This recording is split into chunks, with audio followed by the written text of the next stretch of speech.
Hi, everybody. Welcome back to 2024, our first Indie Insight for Roundtable Co-Op for the year. I'm very excited to be joined today by Al Thumm, the director and creative lead in Orchid of Redemption and Lamplight Forest as well. So, Al, welcome to the show. Thanks, Darren. Thanks for having me. I'm very happy to have you here, and it's very exciting because you do have a game that's releasing very shortly, Dream of the Starhaven, which we'll talk to in a bit. But I'd like to talk a little bit about you to begin with, because I was doing my research, as I like to do for the shows, because, you know, you like to know what you're talking about a little bit. Well, I do anyway. Sometimes I babble a bit. But I noticed there was some interesting bits that you've done over the years, and particularly in music design in games and that sort of thing. So can you tell us a little bit about yourself and your background? Yeah, sure. So I've been sort of dabbling with games since I was about 12. I started on a piece of software called Click and Play back in the 90s. And then I did, a bit of that kind of journey into, Flash ActionScript and Construct and Game Maker. So, I've dabbled around a bit until I landed on Unity. And that's been about 8 years that I've been using Unity now. And so there were lots of gaps there. It wasn't like I've been dabbling with games ever since I was 12. It was like I tried a bit when I was a kid, and then there was like a long break until I came back to it. And so that musical journey that you mentioned was so electronic music or kind of sample-based music was a big part of my life for a long time. And I did a music technology degree. And once I kind of got to the end of the honors part of that, I was tossing up whether I wanted to, keep going and do a master's or a PhD. And so that summer I had this idea of like, I had been designing digital instruments, so using this software called Max MSP. And so I got really good at that. That kind of was my specialization in undergrad, really. And I kind of hit a roadblock with it where it was like, as a solo performer at like improvising, solo music performance, there was only so much that I could do. And so I kind of thought, well, games are a perfect medium where I could be using, game physics and game characters and whatever to be controlling some aspects of the music while I'm over here focusing on other things. So as a way of kind of automating music or just giving a performer more flexibility, as well as giving a player who maybe doesn't even know anything about electronic music a way to explore that medium. So that became like my whole PhD thesis. And it went really well. I got to explore sort of all different aspects of it. So it turned out to be not just music, but also ways of controlling visuals in that way, and ways of exploring narrative in that way. And it really became sort of more about this broader idea of expressive performance. So I started developing this game called Palace of Vines, which people still ask me about a lot, because I think it's still kind of front and center on the Lamplight Forest website a bit. But basically, I spent years developing it, and whatever money I had along the way, I put into developing that, and I pitched it to lots of publishers, really over the course of years, and I couldn't get a publisher to pick it up, because it was really a music-centric game in a very unique way. And because it was my first game as well, I didn't have any clout, and I didn't have any other way to prove that I could pull this thing off. So eventually I had to sort of shelve that, which was very difficult for me because I had put so much into it. And then I just sort of moved on to other things. So that's kind of, cut to where I am now. That's why I've been exploring these other non-musical things. But yeah, music was absolutely the foundation of where my whole game career started. That's really an amazing journey there. And I must admit, I'm always quite interested when I see something that says music is involved, because my family's quite musical. When we didn't really do anything with it, but we've had, family members in bands. We had a family get together in September last year. It was called the Muso Muster kind of thing. And we've gone up to a place called 2J in WA here and just had a whole heap of instruments there and jammed, and it was just a whole lot of fun.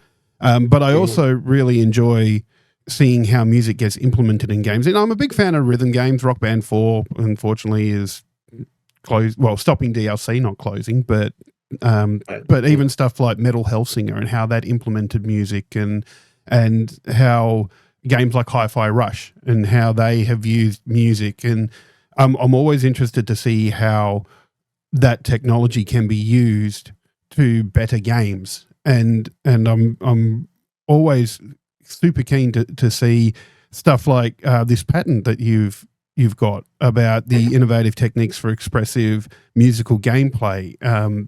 Like I know there's another one, hope you probably know him, John Osterman is also in Adelaide, worked on a game called Rooftop Renegade. And I've spoken to him in the past about how the music that he was making was responsive to what was going on in the level.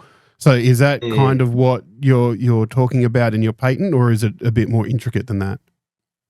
Yeah, it's very different from that, because what you're describing that you talked to John about, it is sort of a very common thing that exists in sort of all audio middleware these days, is kind of responsive audio. So where you can smoothly transition between like when they're teaching this kind of thing, the common one is like you have exploring, and then you have tension, and then you have combat. So those may be your three layers of music, and it smoothly transitions between those different layers. So yeah, that kind of thing has existed for a long time. More so in the AAA space, because obviously it's much more time consuming and expensive to implement that much detail in the music.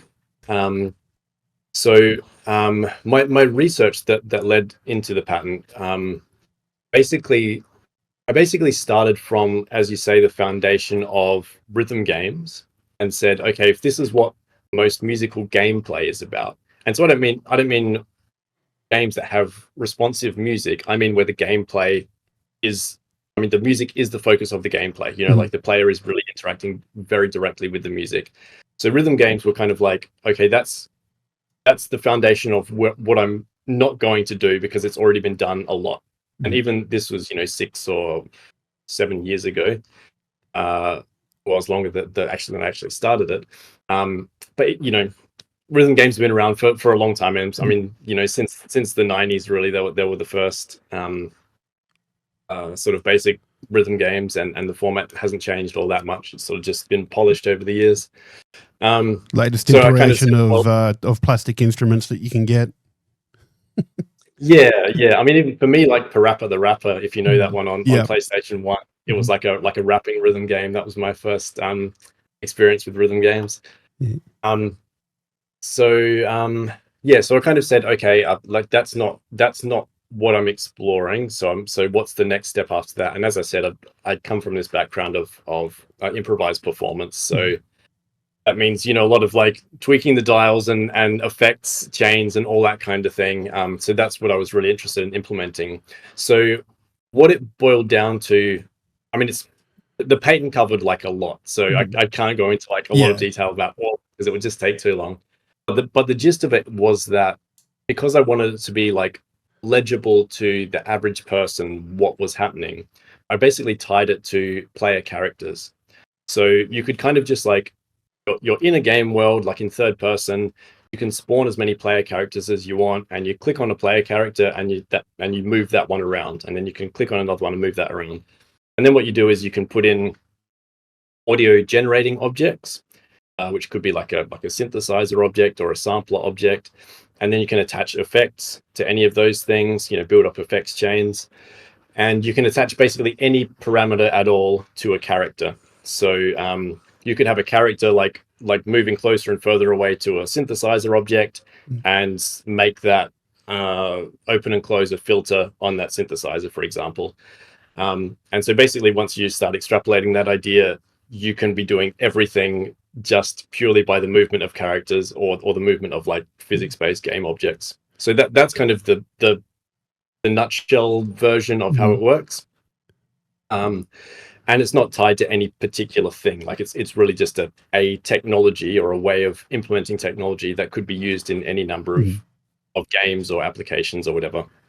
And that's really cool. Like, it reminds me a little bit, and this is very much simplifying what you've just said, but there's a game called Mario Maker 2, and that's introduced sound clips that you can attach to a location or objects, and the trigger for that is getting closer, or that object appears on the screen, or you walk over a certain tile in the game. And yeah, I'm like I said, very simplified sort of version of it, but that sort of thing you're talking about, and it's to do where the player character is in relation to what that sound is and different triggers that happen to affect that sound, pretty much.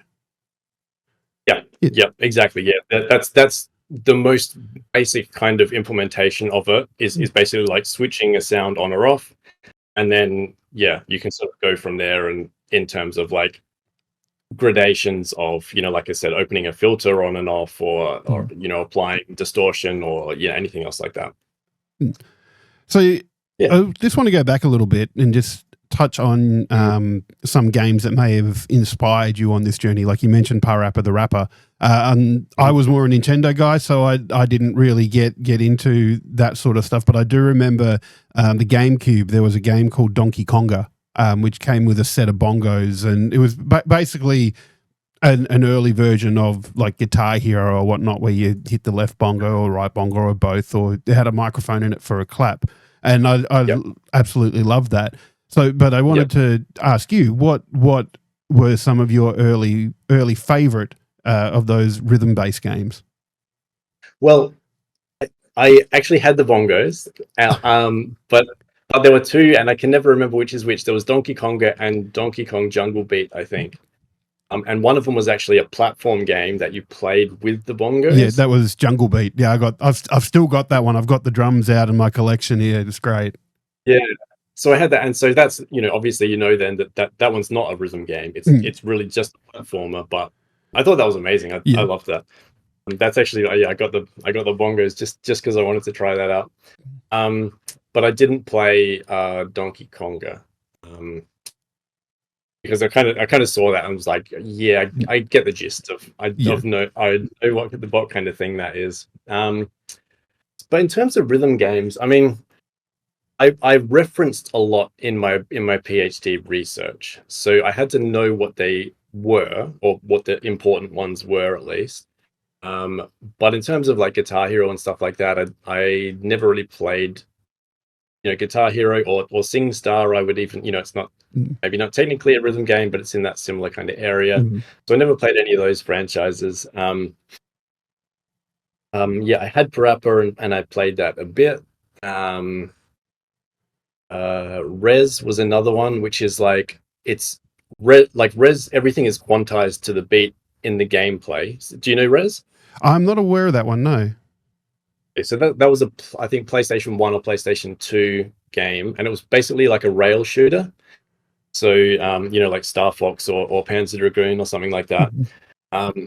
But you play as it was very much kind of techno house music inspired, and you play as this kind of person floating through the music, or sort of speeding through the music, and you target enemies, but the shots that you fire off only fire off when the beat kind of hits. So you're sort of flying through and just sort of targeting enemies, but it doesn't shoot when you press a shoot button. It shoots when the next beat hits.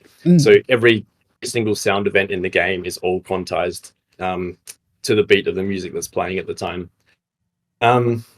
So that's really interesting. And that like a while back, that was a music game that would come up a lot, that people were, because again, it's sort of all about the music, even though the player is not doing that much creatively with the music. Like they definitely don't have as much control as most of the other stuff that we've been talking about. But it really does put your focus entirely on the music. So that was, I mean, again, for me, I'm always looking for something more creative to do with the music. That I played it to explore it, and it's definitely like an experience. But it's not really what I was looking for. With your background, because it sounds like you're sort of that EDM techno music. Well, I don't know those genres very well, but that sort of electronic based music. Did you ever look at like DJ Hero? I know of it, and a friend showed me it. That's the one with the actual like turntable control, right? Yeah. I never played that Yeah. either because again, the format of it I think was like, or maybe it was different. I'm not sure, but basically, like if anything looked rhythm game-y, then I Yeah. would kind of go, yeah, I get the gist of it, and it's not really what I'm looking for. Mm. Um, but even I mean that said, it's saying music technology, I kind of used to get that a lot. People would go, "Oh, like so you're a DJ or you're into like EDM," and I would always have to go like, "No, no, no," like um, I definitely come from the sample based kind of side of things. So DJ Shadow is kind of the closest example of the kind of music that I was making. So it's very much like the way that hip hop music is made, but without the rap. Yeah. So hip hop music is primarily made, or traditionally it's probably a bit different these days, but especially back in the 90s, early 2000s, it was primarily like sample based music. Mm. Um, so people like DJ Shadow would take that idea of like simple sample based music and not have any rap and just take the samples, take it further, like go Mm. in more directions. And so basically that's what I was doing. Nice. Yeah. So we've chatted a bit about the musical side of things, but let's get on and have a bit of chat about what we're here to talk about, and that's Dream of the Starhaven. And I've been playing an advanced copy of it, and I got to say, I've been really enjoying it. Like just the 3D platforming. I'm a big sucker for a platformer game, and just the stuff that you've got in there is amazing. Like getting a triple jump straight out of the box, that to me I absolutely loved. And looking at the distances you could cover, like you load into a game and you go, I have no idea how I'm going to get over there, and then all of a sudden you just try and it works, and just that sense of exploration and trying things has been so much fun for me in the game. But it is quite different to June Shining, the previous title that you guys released. So what kind of inspired the shift from that 2D sort of golf-like game to Dream of the Starhaven? Lots of things actually. So June Shining basically ended up being the first game that we self-published and released because I prototype lots of different types of games and lots of different genres all the time.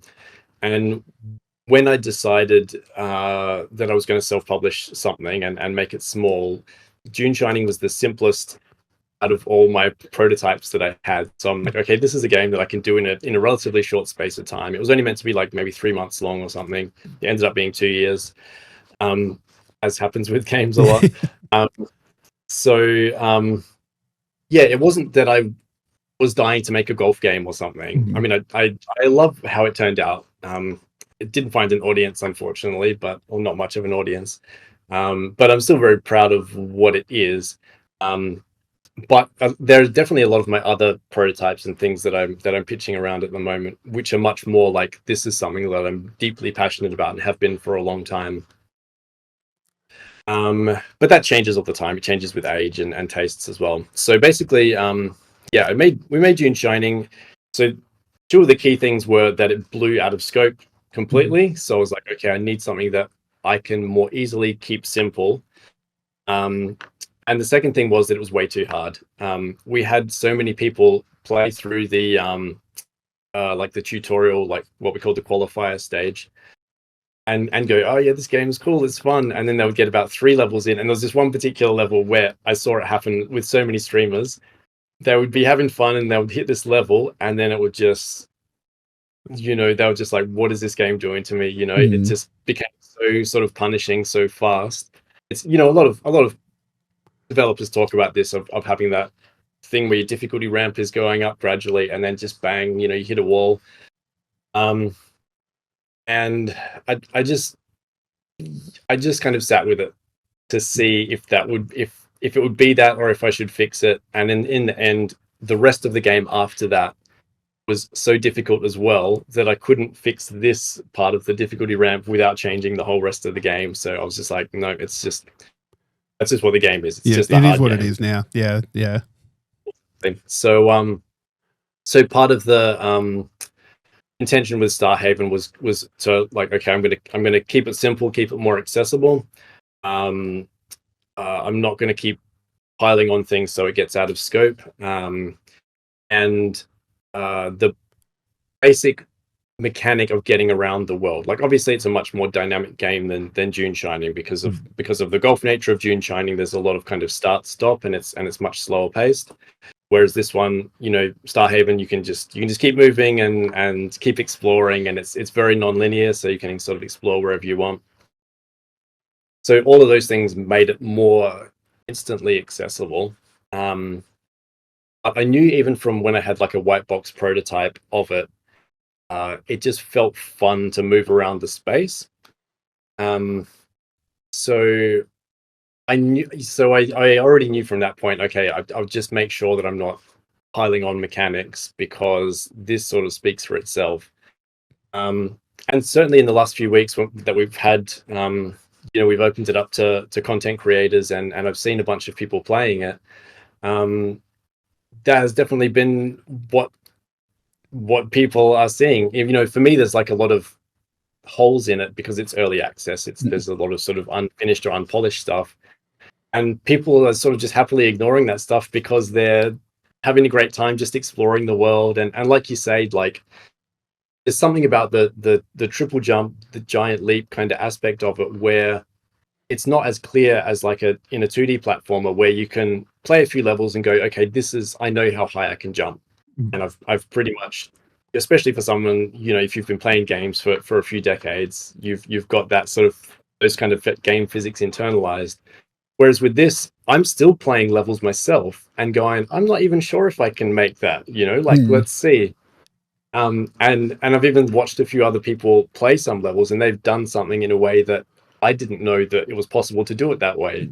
So then I've tried like playing the level in the way that, or kind of solving a thing the way that they did it. So that's always really fun to discover as well. Yeah, so it's really sort of just keeping it simple and appreciating what the mechanic is of like moving around the space in a really fun way.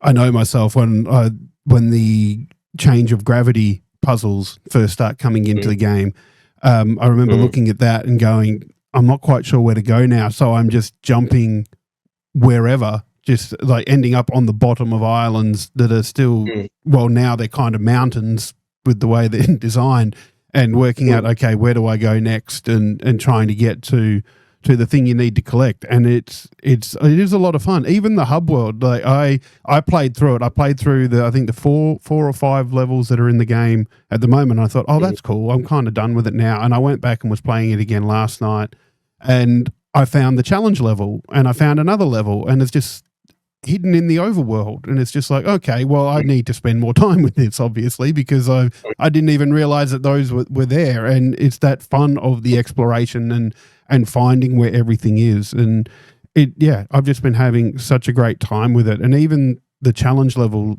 like we've talked about the triple jump, the challenge level took that away, so you only had one jump, and now you're trying to work out how you can get around all these bits as well. And there was one level you had to destroy these orbs, and when you destroyed them, you got a negative status effect. So you got poison. So you took damage every few seconds, and there was fall damage got introduced. So you suddenly had to be careful about how high you were jumping or how far you were falling, and it made you think differently about the game and your approach to the puzzles, which was really, really fun. Although I do have to ask, what is a geovoid?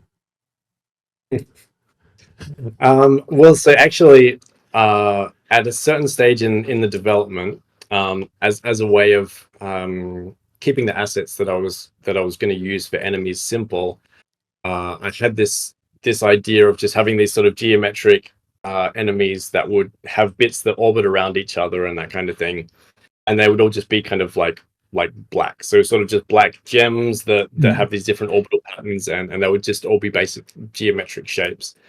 But obviously that's not what they are now. But I just left the game. Actually, I left the name as that because the game's save system, when you destroy them for an objective, for example, it saves them in the background as geovoids. So if I change the name now, it would actually mess up any save games that people already had.